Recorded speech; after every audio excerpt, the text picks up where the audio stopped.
This film is about early 16th century firearms. The most modern handgun of the age was the tinderlock arquebus.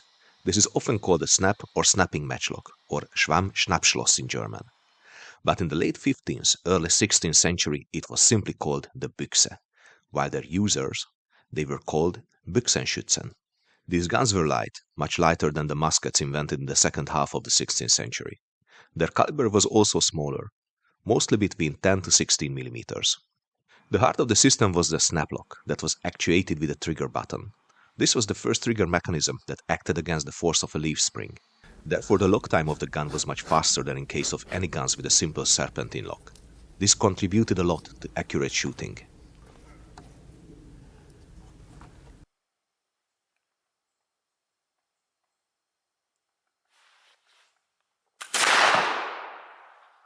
Before we go on, let me ask for your support on patreon.com/capandball. If you support Capandball for a little money here, you will continuously receive exclusive content. We are also present on the History of Weapons and War platform. You can also be a member of this channel here on YouTube. Please like, share, comment, and mostly subscribe to the channel to help us grow. Many thanks. These arquebuses were often equipped with an aperture sight, a little tube soldered to the top of the breech that allowed accurate aiming with the front sight both for military and both for civilian uses. These guns were very popular all over Europe, but they disappeared in the second half of the 16th century to give place to the heavier, larger caliber matchlock musket. If you are looking for contemporary images about these guns, check Maximilian Emperor's inventories or the tapestries of the Battle of Pavia in 1525. This is the gun that was also used in the Battle of Mohács in 1526 in Hungary. On the battlefield, our research team found so far a hammer and an exploded or broken breech piece for such an arm. These parts were the references for recreating the snap tinderlock gun for you. The breech and the hammer are copies of the original parts found at the site of the Battle of Mohács, while for the other parts we used a gun in the Bruckenthal Museum in Transylvania and images of a gun in Graz. The breech part from the battlefield of Mohács is an important artifact. The parts of the gun were left on the battlefield due to a catastrophic failure of the gun. The caliber of the bore is 12.8 millimeters. The breech plug is not connecting to the stock with a tank and the tank screw, but only with a lug. This is a very simple method that disappears after the first decades of the 16th century. 2 years ago I took this breech piece to an industrial CT examination to the laboratory of Continental Automotive Hungary Ltd. that told a lot about how it was made. Threads are cut on the breech plug, but the barrel breech itself is not tabbed. The octagonal bore is made with hammering a red-hot scalp over a metal mandrel, with joining the overlapping parts with welding. This line is clearly visible on the CT image. This breech piece shows a lot of similarity to the breeches of the barrels of the Kopasserif, Hungary, dated 1541. These were V-lock carbines with calibers of 11 millimeters. They belonged to a crew of a small military vessel. The vessel sank with its entire crew of 14 people during an attempt to retake the castle of Buda from the Ottomans. 4 of these bores are still loaded that tell a lot about the way these early arms could be charged. They were loaded with patchball, cutlet bars, multiple projectiles. What arose my interest regarding the use of these Landschnett arquebuses are the small sticks of tinder in the hammer of these guns, visible on contemporary images. This tinder is a substitute for match. Match, by the way, was also part of the equipment, as the shorter tinders were lighted with a thick match cord. Some of the researchers believe that the tinder was only used for one single shot, but I doubt this. To answer this question, I made this experimental archaeology project for you, for recreating the tinder sticks. And that is what we are here for. That will give plenty of tinder for sure. Horsehoof fungus, or as often called tinder fungus, is found on dead beech trees.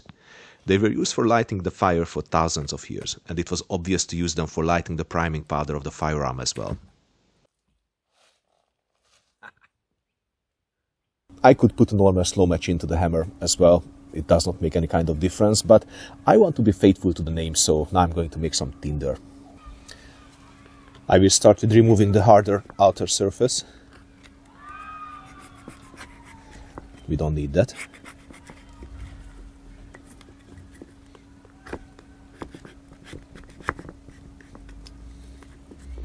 There are different layers inside the fungus. What we need is this upper part, which seems like, let's say, a sponge, and it is like rubber. It is like touching rubber or leather. And what we don't need are the spore tubes down here, so we are going to cut that off as well. First, I cut the fungus into slices, so I can better see the border of the different substances. This way you can save as much of the valuable material as possible.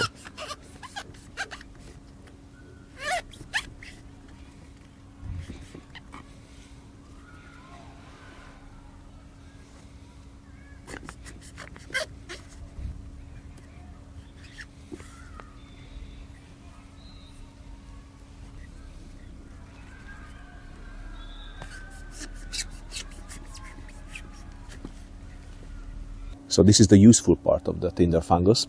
Now I'm going to make a thin solution of lye from mixing ash with water, and I'm going to boil this in that mixture for at least an hour.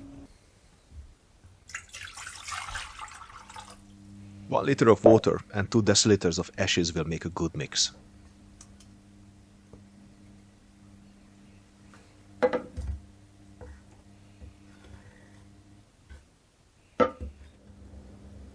Let's wait till it starts boiling and then add the fungus by setting the timer to 60 minutes.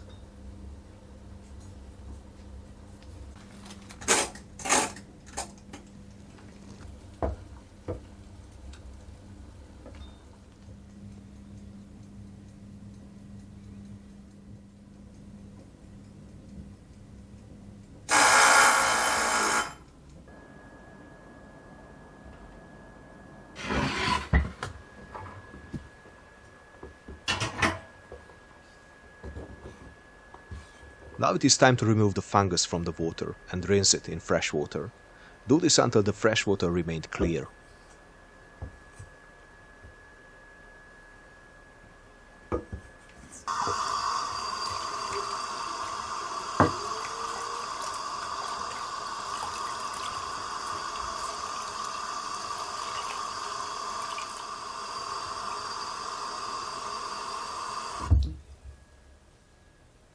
Now hammer the fungus flat to crush its fibers.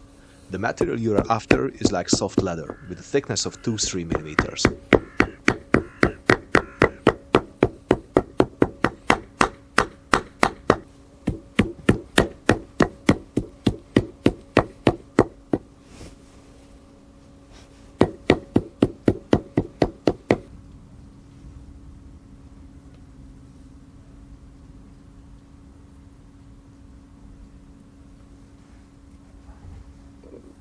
So now we are ready.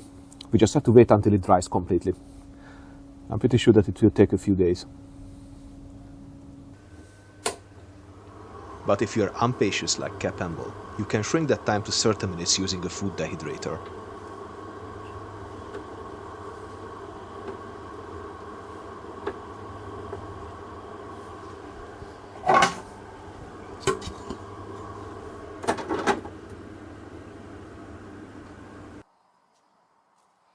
When it is dry, roll little tubes from the tinder that fits your hammer.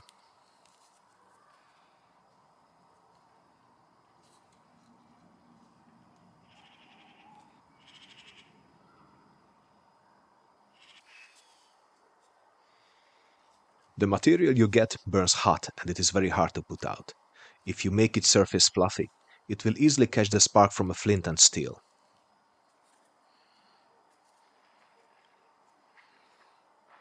For me it seems like that the tinder smolders faster than the match. That's why you need a longer piece, to be able to fire at least 4 or 5 shots. Its use is not as convenient as a slow match, but still, this is the beginning of the story of the matchlock. So we have to try it.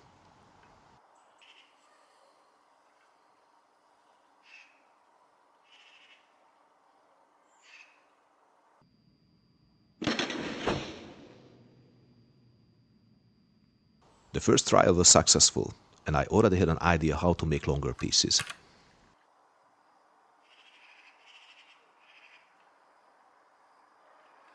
After hammering the steel wet tinder to flat, I rolled them into pipes matching the cavity on the hammer roughly in diameter.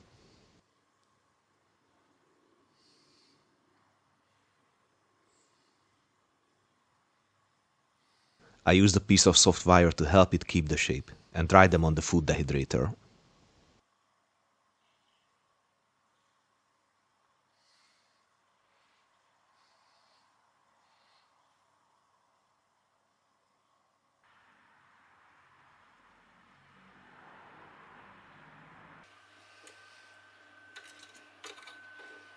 One smaller fungus gives you at least 50 centimeters of tinder.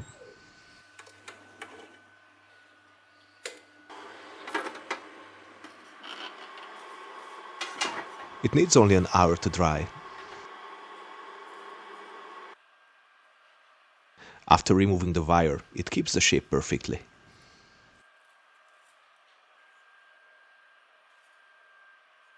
I think they look quite similar to the ones seen on the contemporary images. So this is something special, ladies and gentlemen, because I'm going to use not a slow match, but tinder sticks to fire my tinder lock gun.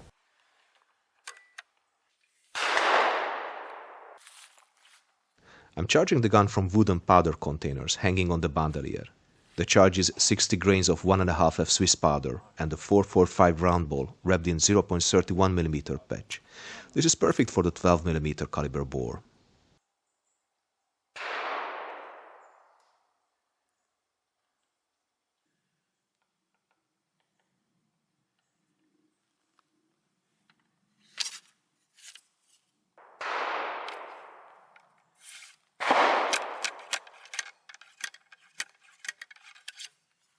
Important safety notice. Priming is always done before inserting the match or tinder in the hammer. The smoldering match or tinder is always kept safely away from the powder charges in a ventilated metal container while charging the gun. It is only inserted in the hammer when the barrel points in safe direction and the pen is still closed.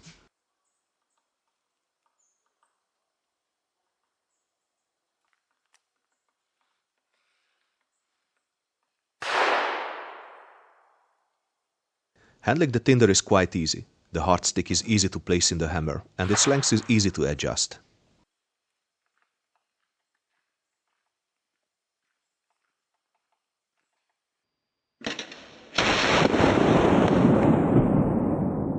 The ignition was hot and fast. The stick remained in place. It kept smoldering and could be adjusted for the next shots very easily. With a 10cm stick, one can fire 3-4 shots depending on the speed of loading. So all in all, I assume that the sticks were not single-use items.